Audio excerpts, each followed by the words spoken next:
My name is Claire Bennett, and if you asked anyone in our town 5 years ago, they would have told you I had the perfect life, a beautiful house, a thriving business, and a husband who smiled like he had nothing to hide. But stories like mine, they never start with the truth. They start with the lie we all believed in. And I was the first to believe it. I wasn't always the kind of woman who spoke loudly. I didn't need to. People listened to my husband. Robert had the voice, the charm, the handshake that made strangers sign dotted lines. But behind that charm, behind the numbers, the contracts, and polished shoes, it was me. I was the woman behind the desk, the one who kept it all from falling apart. He called me his anchor, his compass, his reason. And I suppose in some ways I was. But anchors sink too, don't they? When no one's watching, I handled the payroll, filed the taxes, took the 2 a.m. calls from anxious clients who couldn't sleep. I was the steady one, the calm behind his storm of confidence. And for years, I believed we were building something honest. That's the thing about betrayal. It doesn't walk through the front door. It grows in the corners, soft, slow, silent. And by the time I noticed, it had already moved in. Our 10th anniversary fell on a Thursday. Daniel had a client meeting in the city that morning and asked me if I could make the dinner reservation instead. "You always pick better places anyway," he said, flashing that quick smile that used to melt me. It didn't melt me this time. It just passed through me, like light through fog. I made the reservation. Italian, my favourite, not his. He never really liked pasta, called it filler food, but he knew I loved it. At least he used to. That evening, he walked into the restaurant 10 minutes late. Not unusual. He always ran on his own clock. But when he slid into the seat across from me, the first thing I noticed was the box. Black velvet, square, sharp. The kind of box you expect to mean something. "Happy anniversary," Daniel said, setting it on the table like a peace offering. I opened it, and inside was a necklace. Gold, heavy, expensive. I ran my fingers along its curve, pretending to admire it. "It's beautiful," I said quietly. It was, but it wasn't me. I waited a moment, then another. But the thing that didn't come, the thing that made my stomach twist, was the flowers. Every year, for 9 years straight, Daniel brought me peonies. Pink, open, fragrant, and imperfect. He said once they reminded him of the first bouquet he ever gave me from a gas station down the block from our old apartment. Peonies were my favourite, he knew that. There were no flowers this year, no memory, just gold and silence. We ordered wine. He asked about the firm's new intern. I answered. I asked about his client meeting. He nodded. We chewed through courses like strangers. At one point, Daniel checked his phone under the table and smiled at something I wasn't part of. That smile wasn't for me. When the check came, he paid without looking, said, "Let's not go home just yet." But he didn't mean let's talk. He meant let's drive in silence, windows down, music up, like noise could cover the crack in the glass. That night, I placed the necklace back in the box before bed. I set it on the dresser, beside the drawer where my wedding ring used to live before I started taking it off to sleep. I didn't cry. I didn't rage. I just lay there, staring at the ceiling, asking myself a quiet question. When did we stop celebrating and start pretending? He fell asleep with his back to me, and, in the dark, I knew. He hadn't forgotten the flowers. He'd just stopped remembering why they mattered. It started with a receipt. Not even a dramatic one, just a folded slip of paper in the passenger seat of Daniel's car. I wasn't snooping. I was reaching for my sunglasses and it fluttered out from the side compartment like it wanted to be found. I unfolded it without thinking, just an impulse. And there it was, the Fairmont Hotel downtown, a suite, booked for 2 guests, 2 nights, 2 glasses of champagne listed under room service. No business name on the invoice, just Daniel's full name, handwritten in neat block letters. I stared at it for a long time, It could have been for a client. It could have been a mistake. It could have been anything. Except that it wasn't. Later that evening, I checked our joint credit card online. We never hid purchases from each other. Not officially. But the charges were all there, cold and indifferent. Boutique spa, high-end lingerie store, same day as the hotel.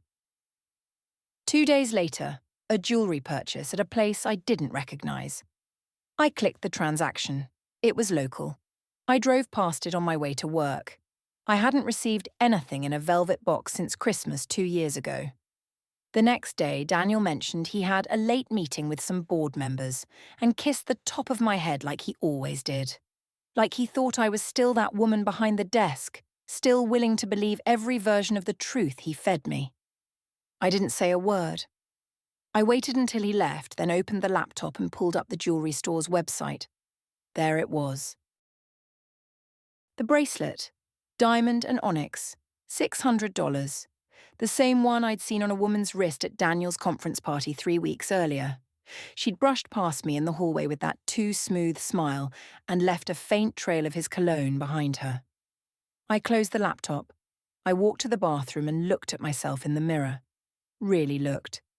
My reflection didn't flinch, but something behind my eyes had gone quiet, still, like a lake before the first crack of ice. This wasn't suspicion anymore. This was confirmation. And yet, I didn't scream. I didn't confront. I didn't fall apart. I poured myself a glass of water. I fed the dog. I went about my night like nothing had shifted. Because when the truth finally arrives, it doesn't shout. It whispers. And sometimes, you have to go quiet too, just to hear what it's saying. It was 2:14 in the morning when his phone lit up on the nightstand. The room was dark, still. Daniel was breathing softly beside me, turned away, his back always to me now, even in sleep. I stared at the screen without moving, heart suddenly aware of itself. I didn't plan to look. I wasn't that woman. I didn't check phones, didn't chase shadows. But the screen lit again, and this time, it didn't just glow, it spoke. I can't wait until you leave her for me.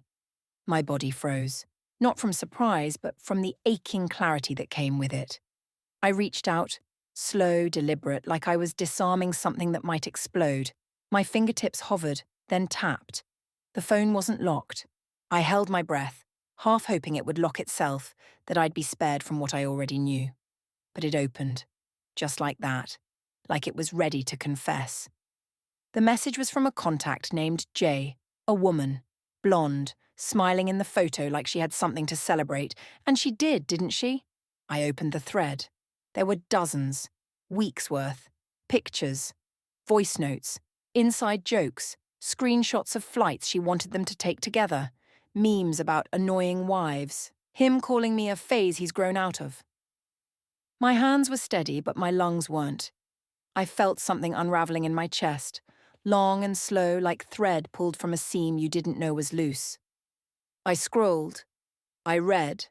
I saw things no woman ever asks to see. I hate lying to her, but she makes it easy. You make me feel alive again. Soon, I promise. After the holidays. After the holidays, I took screenshots. Quietly. Precisely, my fingers moving like they didn't belong to me. I saved them to my own phone, then closed everything. Careful, clean. I placed his phone back on the charger the way I found it. The screen faded. So did the room.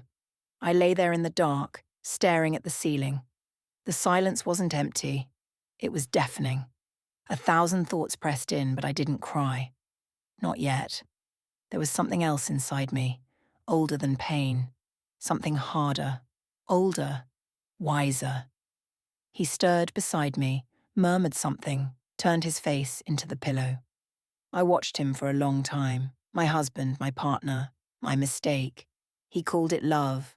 I called it survival. And that night, I started choosing me. In the morning, I made coffee. 2 sugars, no cream, just the way Daniel liked it. I handed him the mug with a small smile, and he didn't even look up from his phone, just mumbled a distracted, "Thanks, babe," and kept scrolling.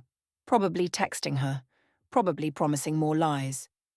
I sat across from him, sipping my own coffee, nodding at the right moments, laughing at a story he told about a client who couldn't read a contract if it slapped him in the face. He still thought I was the same woman from last week, the same wife who didn't know. And that was exactly what I needed him to believe. I wasn't ready to confront him. Not yet. Not when everything still felt like wet paint, too fresh, too slippery to touch without ruining it. No, I needed time. I needed proof. I needed to move like a woman who had nothing to hide while watching a man who had everything to lose. So I played dumb. But I didn't play weak. That afternoon while he was at the gym, or maybe with her, I opened his laptop in the office. The password hadn't changed. It never did. Daniel thought secrecy came from distraction, not security. I navigated through emails, invoices, contracts. Everything looked normal, until it didn't. There were vendor names I didn't recognize, transactions that didn't match project timelines, a payment to someone labeled as consultant services for a project we never approved, and all of them had my digital signature at the bottom, signatures I never gave. I started saving things. One by one, quietly, methodically, I created a folder on my personal drive called Garden Plans. Innocent enough. Inside it, screenshots, statements, PDFs. I even backed up his text history from the cloud. I didn't need to read it again. I just needed the record. Every night after Daniel fell asleep, I wrote in a notebook I kept tucked behind the loose panel in the closet. I logged dates, details, conversations, what he wore, who he called, what he didn't say. Not because I needed revenge, but because I needed clarity. People think silence means surrender, but they don't understand women like me. Silence for us is preparation. It's breath before the blow. It's the way you learn to move without being noticed until you're the only thing anyone sees. I kissed him goodnight that evening, let him rest his head on my shoulder like everything was fine, but inside I was already gone. And outside I was just getting started. Her name was Marissa. I found her on social media the same night Daniel told me he was working late, but came home with hair smelling like someone else's shampoo. She wasn't hard to find. Her profile was public, her smile practiced, her captions hollow. Inspirational quotes layered over filtered selfies. Know your worth. Love loudly. Energy doesn't lie. I stared at her face for a long time, trying to feel something. Rage, maybe. Jealousy. But what I felt most was curiosity. Who was this woman? She wasn't a model. She wasn't a seductress in red lipstick. She looked like someone who worked the front desk at a chiropractor's office. Harmless. Familiar. Forgettable, almost. And yet, here she was, threading herself through the cracks of my marriage like she'd earned the right to be part of it. So, I did something I never thought I'd do. I made an appointment. Not with her directly, of course, but she had a side hustle, freelance interior design. She'd posted about it on her story. Taking new clients in the area. Let me help you fall back in love with your space. I messaged her from a secondary email address, under a different name. Told her I'd just moved into a townhouse and needed help, making it feel like home. She responded within the hour. Polite, friendly. She called me sweetheart and used too many exclamation points. We agreed to meet for coffee. When I walked into that little cafe, she was already there, wearing white, sipping iced tea, checking her phone. Probably waiting for Daniel to reply. Are you Lauren? She asked, standing to shake my hand. I nodded, smiled. Nice to meet you, Marissa. We talked for 30 minutes. She asked about wall colours, lighting preferences, where the natural sun hit in the mornings. I answered like a woman who had nothing on her mind but paint swatches and throw pillows. I asked if she worked with many clients' husbands. She laughed, giggled actually, and said, More than I should, probably. You'd be surprised how many of them try to get flirty. It's flattering. I wanted to ask if she knew she was wrecking lives, or if she just didn't care. I wanted to shake her and say, "Do you know who I am?" But I didn't, because she didn't know who I was. She thought I was a stranger with a new townhouse and bad taste in curtains. She had no idea I was the woman whose life she was sleeping her way through. And in that moment, I realized I didn't need to scream. I didn't need to fight her. Because the truth, when it lands, doesn't need a warning. It just needs time. It was supposed to be a quick follow-up. Marissa texted me the next morning, said she had a few more design ideas and wondered if we could meet again. I agreed. We met at the same cafe. She brought her iPad this time, with mood boards and sample palettes, and a little too much perfume. She talked fast, like she was trying to prove something. I nodded, smiled, asked questions I barely heard myself ask, and then, as she flipped through photos of marble countertops and velvet sofas, she let something slip. "So, what does your husband do again?" I blinked. "He's in finance." Her smile changed, just slightly. "You know, I actually dated a guy in finance for a while, very commanding personality, charming. Too charming, probably." My stomach turned cold. I said nothing, just sipped my drink and let her keep talking. "He was older," she went on. "Married, technically. But it was one of those dead marriages, you know. He said they hadn't been intimate in years, that she was cold, controlling, that he stayed for appearances, but the relationship was basically over." She laughed at her own words like it was a romantic comedy instead of someone else's life. "He used to say I made him feel human again, that I reminded him of who he was before he settled."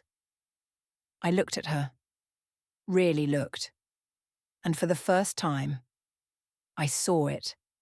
This wasn't a woman who stole someone's husband. This was a woman who'd been fed a story, handed a role, and cast as a savior in a drama she didn't write. She didn't love a married man. She loved a fantasy Daniel had built brick by brick, lie by lie. "He was going to leave her," she said almost to herself. "He promised. After the holidays. He said he just needed time to make a clean break." I wanted to ask, did he tell you he owned the company? Did he tell you his wife had nothing to do with it? Did he ever mention that the cold, controlling woman paid the salaries and filed the taxes and stayed up nights fixing his mistakes? But I stayed quiet, because now I knew. Daniel wasn't just cheating. He was performing, telling different versions of himself to whoever would listen. To me, he was the ambitious dreamer. To her, the misunderstood husband. To the world, a success story. But the man behind the curtain was none of those things. He didn't just betray me. He lied to everyone. And for the first time, I stopped feeling humiliated. I started feeling dangerous.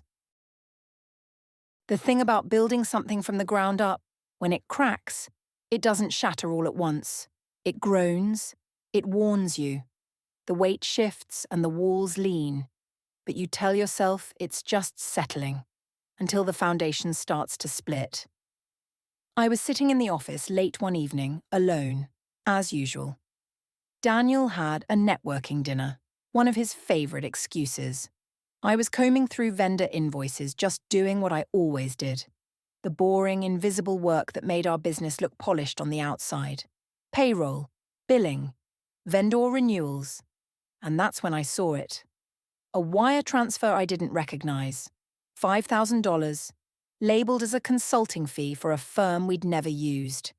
I clicked the reference number, expecting a glitch, maybe a typo. But there it was. My name. My digital signature. Date stamped. Verified. Except I never signed it. I opened another document. Then another. Over the past 6 months, Daniel had submitted at least 9 authorizations with my signature, signing off on deals, expenses, even one contractor agreement I'd never seen. All with my name. And legally, that meant all of it traced back to me. Because when we filed the LLC, Daniel insisted I be listed as majority owner. "It'll help with tax incentives," he said. "And frankly, you're the smart one with numbers. Makes sense." I said yes. I always said yes. And now my yes was being used like a weapon. I sat back in my chair, heart racing but fingers cold.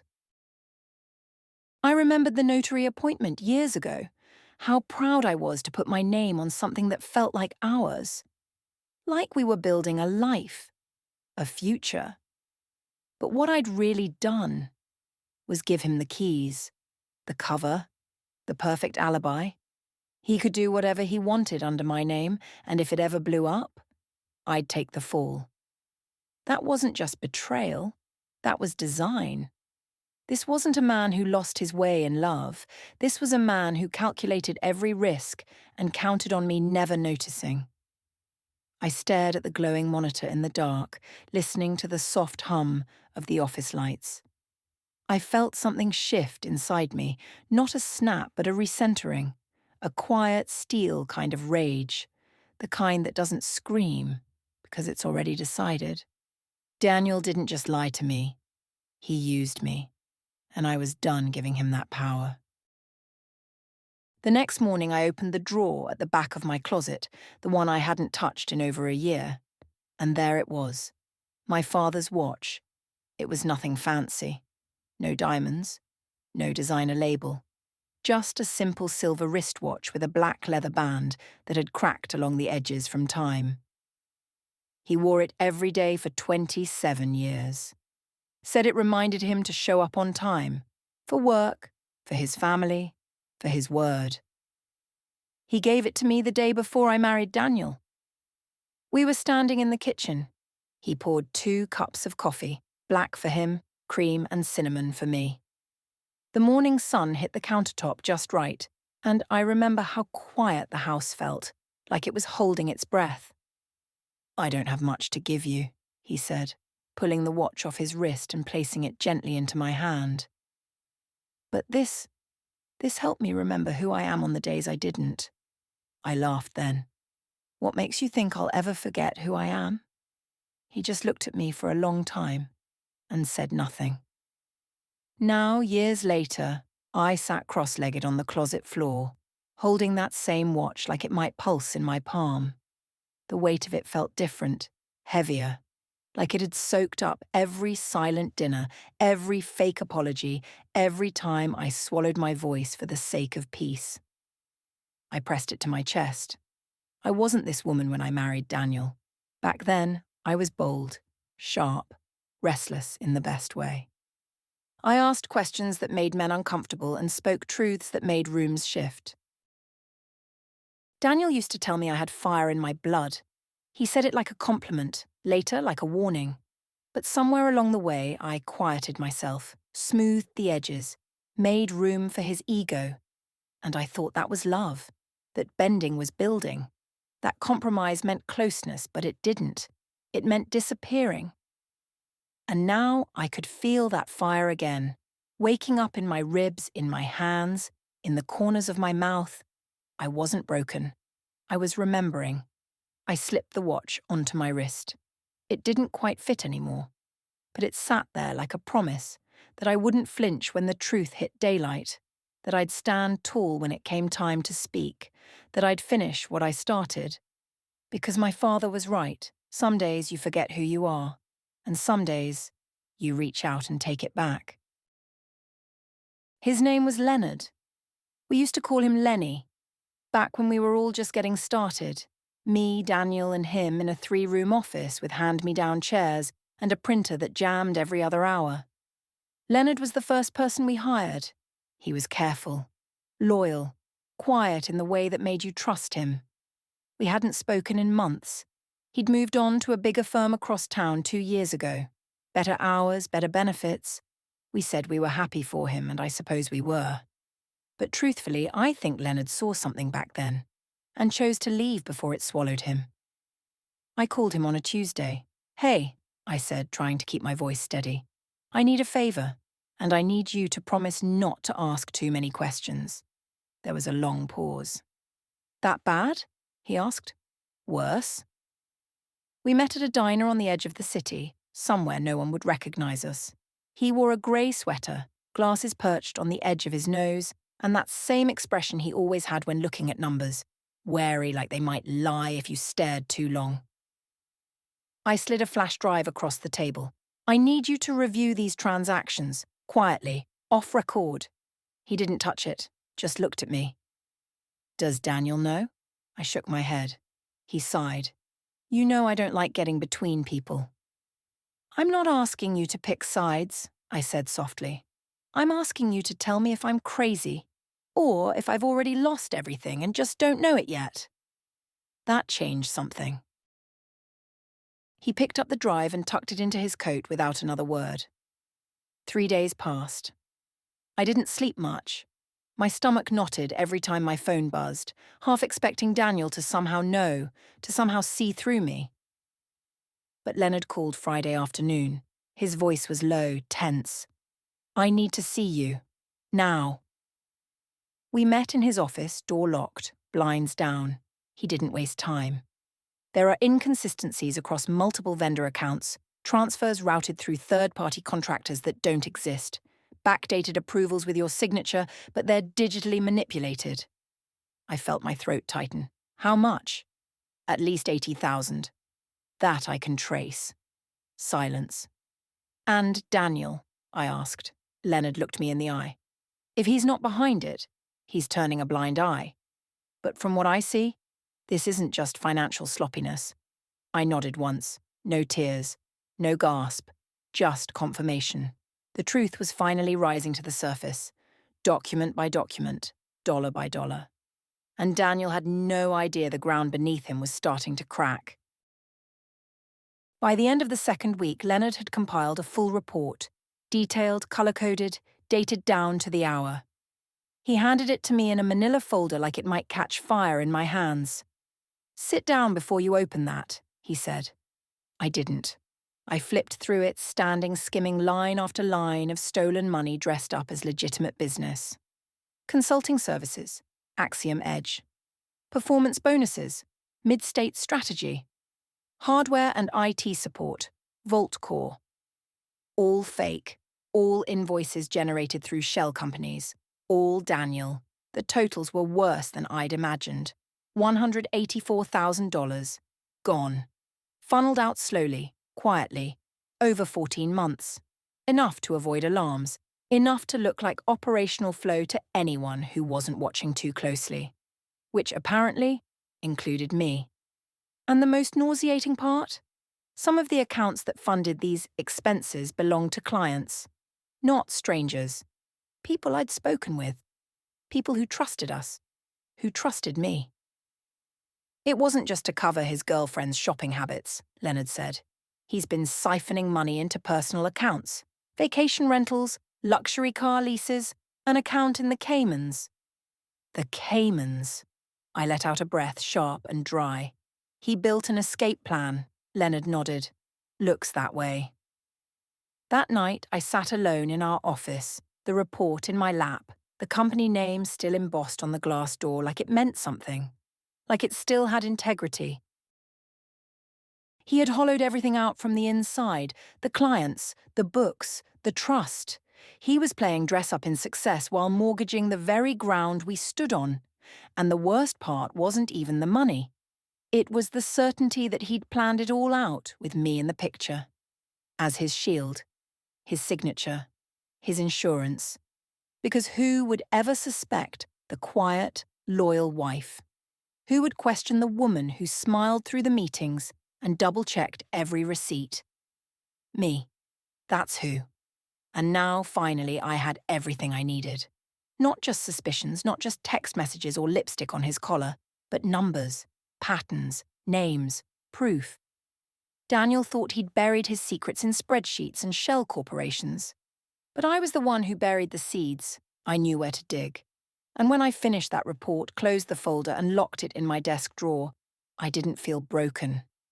I felt ready. It was a Wednesday. He came home late, again. No call, no explanation, just the smell of expensive cologne that wasn't his usual, and a silk tie I didn't recognize hanging loose around his neck like some kind of trophy. He dropped his keys on the counter, loosened his cuffs, and kissed my cheek like nothing was wrong. But everything was wrong. I waited until he'd poured himself a drink, neat, no ice, before I spoke.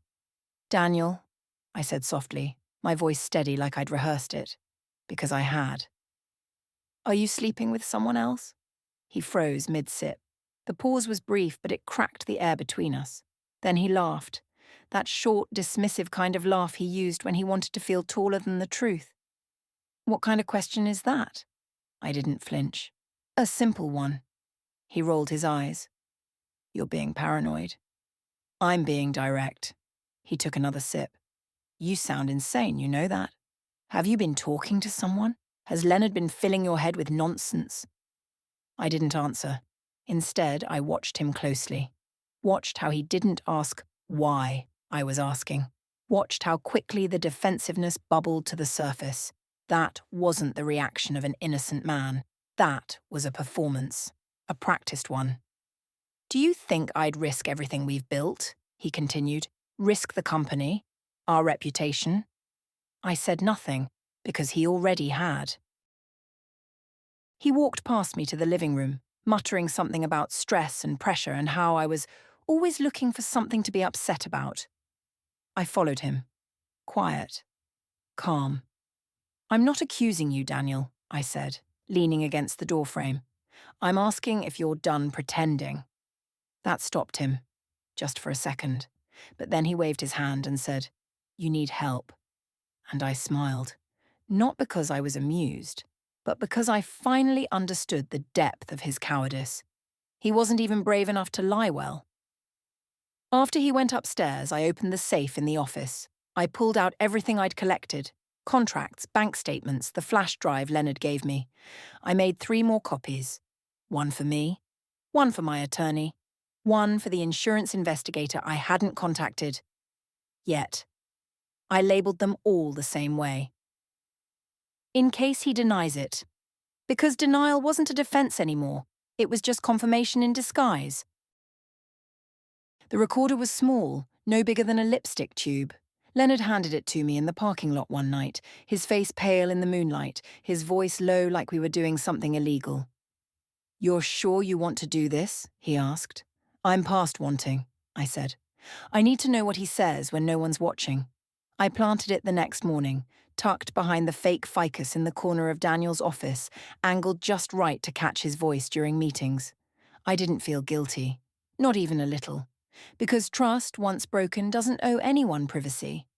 It didn't take long. On Thursday, he met with a man I'd never seen before. Tall, well-dressed, the kind of confident that smells like arrogance. They shook hands. Daniel laughed loud like he hadn't laughed with me in months. I stayed in my office, heart pounding, screen on mute while the walls carried their voices into the hidden recorder. That night I listened. The file was clear. Too clear. "So we're still good for the restructure?" the man asked. "Absolutely," Daniel replied. "I just need a little more time. Once the divorce is filed, everything shifts to my name." My chest went hollow. The man laughed. "She's still in the dark?" Daniel's voice dropped into that smug tone I knew too well. "She thinks she's in control, but she's been signing whatever I put in front of her for years. The paperwork's already lined up. Once I move the final assets, it's all mine. I just need to make it clean. Clean." That word echoed in my ears like a slap. He wasn't just preparing to leave me.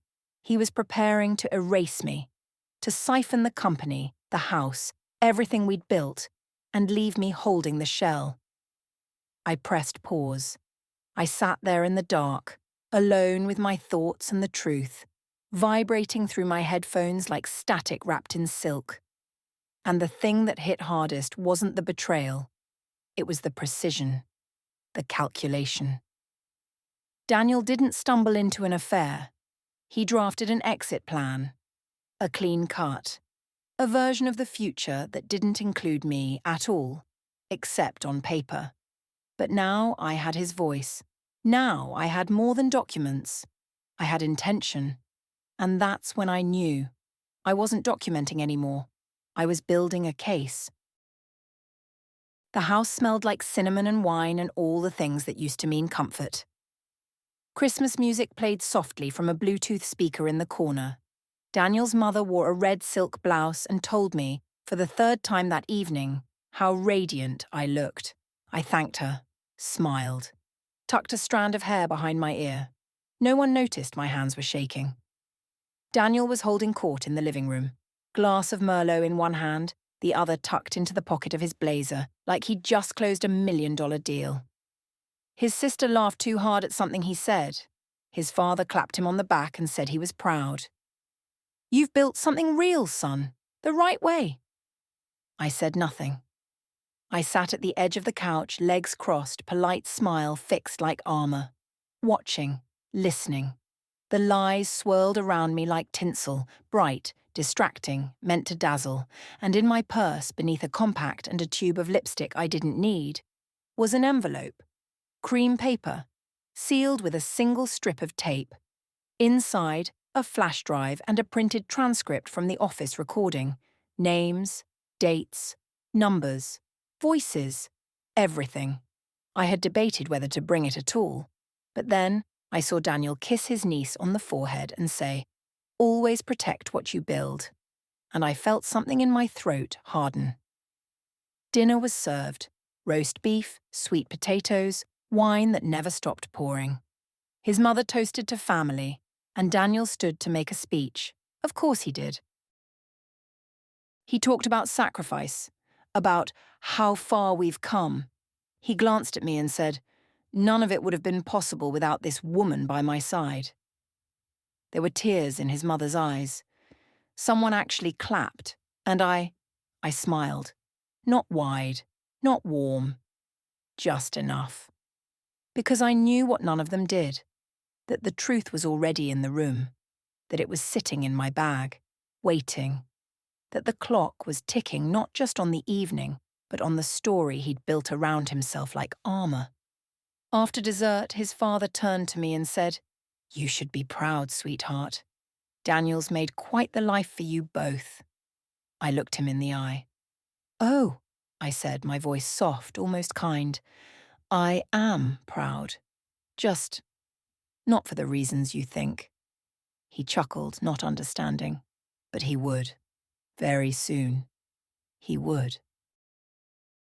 I waited until no one was looking. The tree was massive, 12 feet tall, dripping in gold ornaments and ribbons that probably took someone hours to arrange.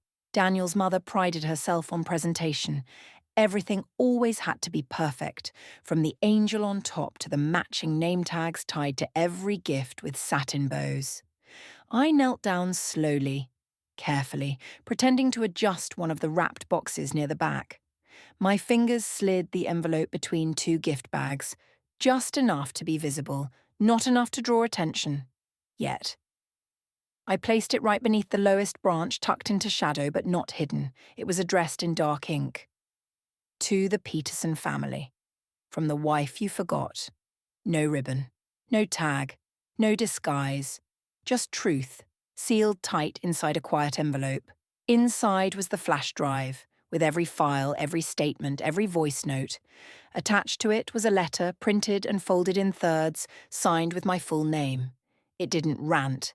It didn't accuse. It just told the story, from beginning to end, line by line, transaction by transaction. It told them who Daniel really was, behind the suit, behind the speeches, behind the charm. It told them who I had been all these years, and how he'd used that against me. And it ended with one sentence: "I will not be erased." After I stood, I felt something shift in my chest. Not fear, not shame, but silence. A calm I hadn't felt in months, maybe years. I walked back to the table, picked up my wine, and joined the conversation about someone's vacation plans and someone else's new kitchen remodel. I smiled. I nodded. I laughed when it made sense to. Because sometimes you don't need to scream to be heard. Sometimes you just need to know where to leave the truth and let it open itself. Daniel didn't notice. He was too busy glowing under the weight of his own lies. He poured more wine. He made another joke. His sister nudged me, whispering, "You two are still so perfect together. What's your secret?" I looked at her, and I almost said it. But I didn't. because some truths aren't meant to be spoken in whispers. They're meant to be read aloud, together, under the tree, after the wrapping paper is torn and before the world looks quite the same ever again. It happened faster than I expected. Daniel's niece, little Anna, was the one who picked up the envelope. She held it up, confused, turning it over in her small hands. "This one doesn't have a name," she said. Daniel's mother reached for it. "Let me see, darling." She read the front aloud, her voice faltering halfway through. "To the Peterson family, from the wife you forgot." Everyone laughed nervously. Daniel raised an eyebrow. "Some kind of joke?" "No," I said quietly, setting down my glass. "It's a gift. Go ahead. Open it." Daniel's mother pulled back the flap. The letter slipped out first. She unfolded it slowly, eyes scanning the first few lines, and then stopped. Her fingers trembled. "What is this?" she whispered.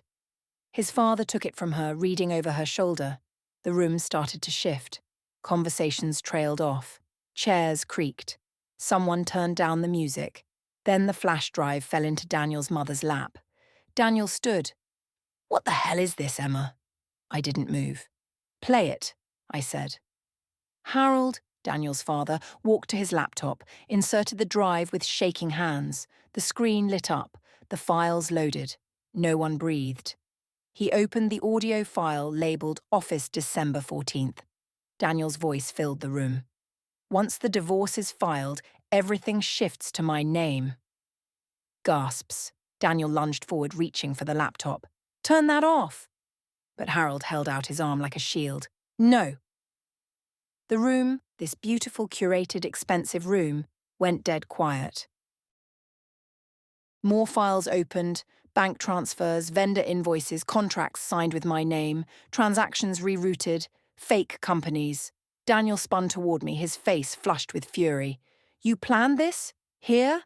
In front of my family?" I stood. Finally. "You mean the family you lied to? Stole from? Manipulated while pretending to be the hero in your own story?" His voice rose, desperate now. "You've ruined everything. This night, this business, this family, you've destroyed it all." And I looked at him, really looked, and said, calm and clear, "No, Daniel, I didn't destroy anything. I saved myself." His mother was crying now, silent sobs muffled by her trembling hands. His father looked like someone had punched the breath out of him. The others sat frozen, some in disbelief, some already connecting dots they hadn't wanted to see. Daniel stepped back, eyes darting, calculating. But it was over. The performance had ended.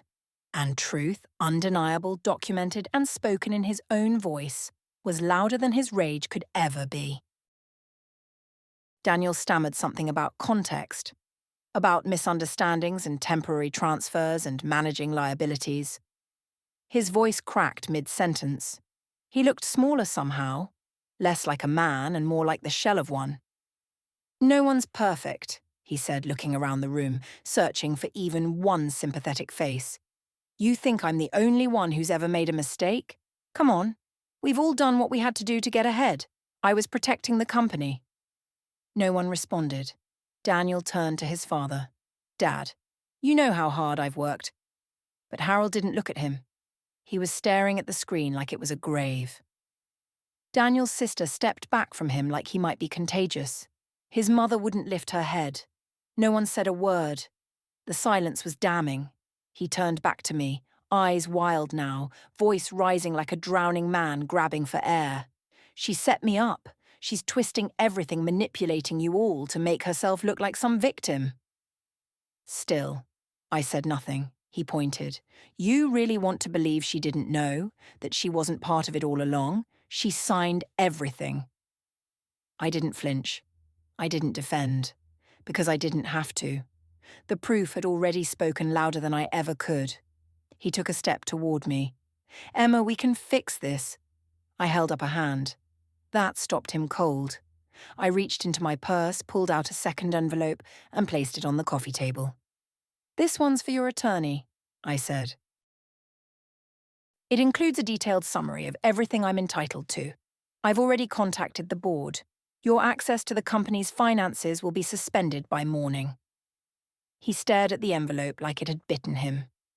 "I built that company," he shouted. "No," I said softly. "You poisoned it." Then I turned.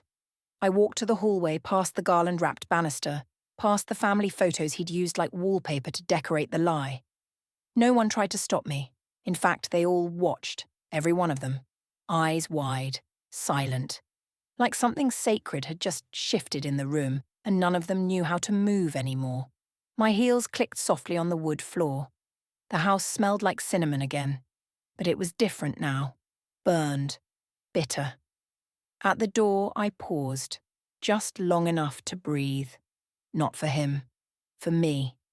Then I stepped out, not as a wife, not as a victim, but as the woman who refused to vanish. The courtroom was colder than I expected, not the temperature, just the feeling. The walls were beige, the seats too stiff, the air too still. A place built for disconnection, for letting people walk in as one thing and walk out as something else. Daniel sat across from me at the long table, dressed too nicely for a man being stripped of everything. Navy suit, crisp collar, that same damn watch he always wore when he wanted to look like he was in control. His lawyer whispered something in his ear.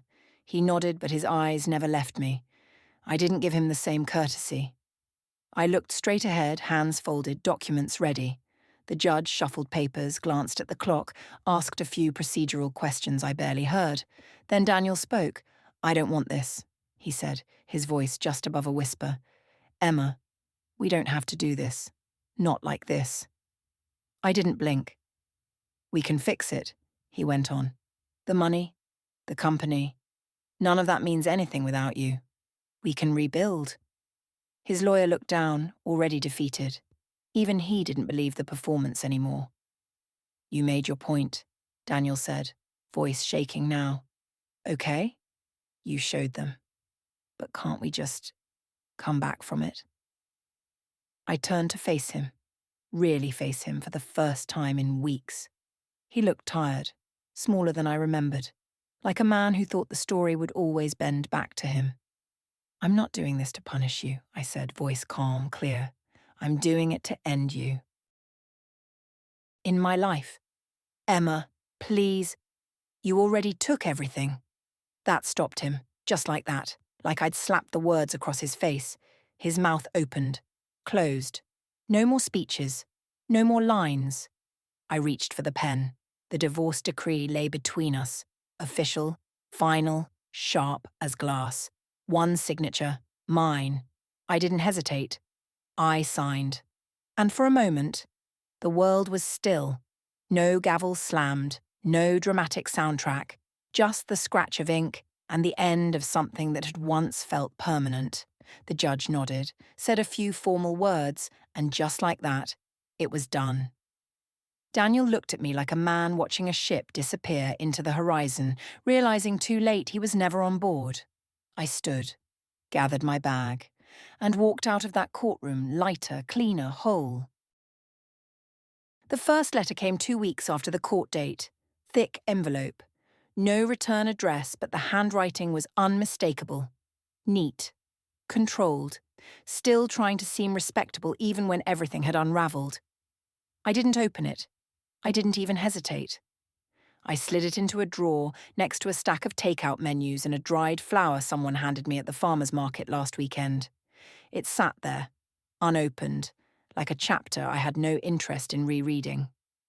More letters followed. One arrived every month, sometimes two. Always from different mail centres, different cities. I never saw his name, but I didn't need to. The words were soaked into the paper. I could feel them through the envelope. Regret. Justification. Desperation pretending to be remorse. He wanted to be forgiven. He wanted to believe he still had a voice in my story.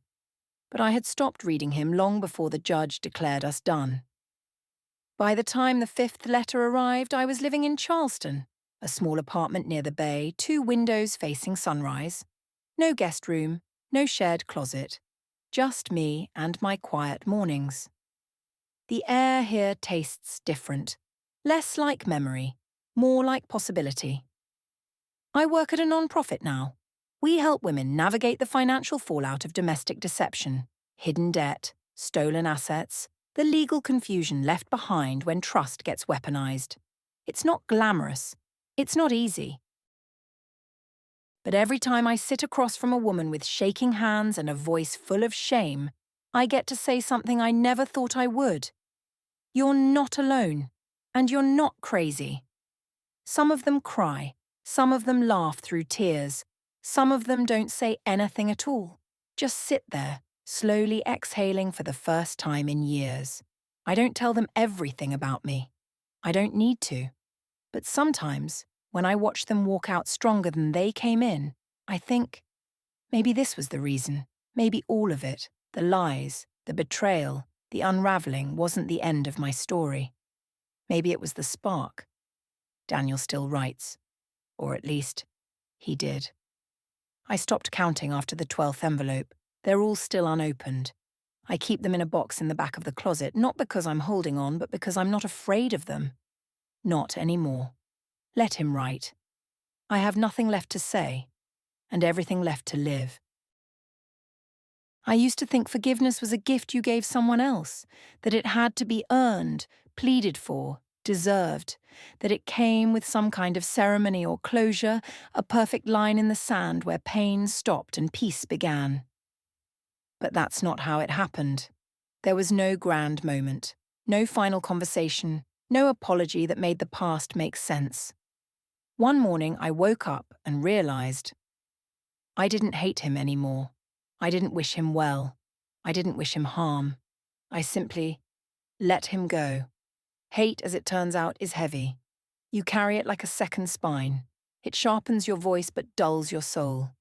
It makes you strong in all the wrong places, armored where you should be open, loud where you need to be still. And I was tired.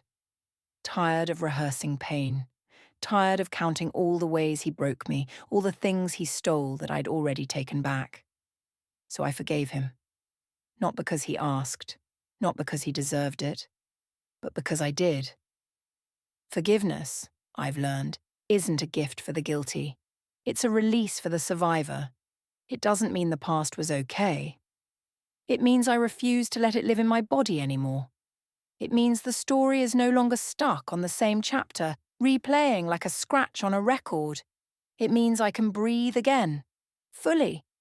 Sometimes when I walk by the ocean, I catch myself smiling without realizing it, not because everything is perfect now, but because I'm not waiting for perfect anymore. I'm living. I'm here. Whole. Unfinished. Free. He's still wherever he is, writing letters maybe, rebuilding some version of himself that no longer has access to me. And I'm here, sipping coffee on my porch, watching the sun stretch across the rooftops, listening to wind chimes instead of raised voices, letting silence speak louder than memory. There's a kind of peace that only comes after the storm. Not the peace of forgetting, but of remembering without bleeding. That's where I am now. And if anyone ever asks how I survived it all, how I walked through fire and didn't turn to ash, I'll tell them this. I did burn. But I didn't stay there. I forgave him. Not for his sake, for mine. What part of this story touched you the most? Share your thoughts in the comments. I'd love to read them. If this story felt close to your heart, give it a like, subscribe if you want to be part of a space where real stories matter. Got a couple more minutes? Check out the next story. It's also about the things we rarely say out loud.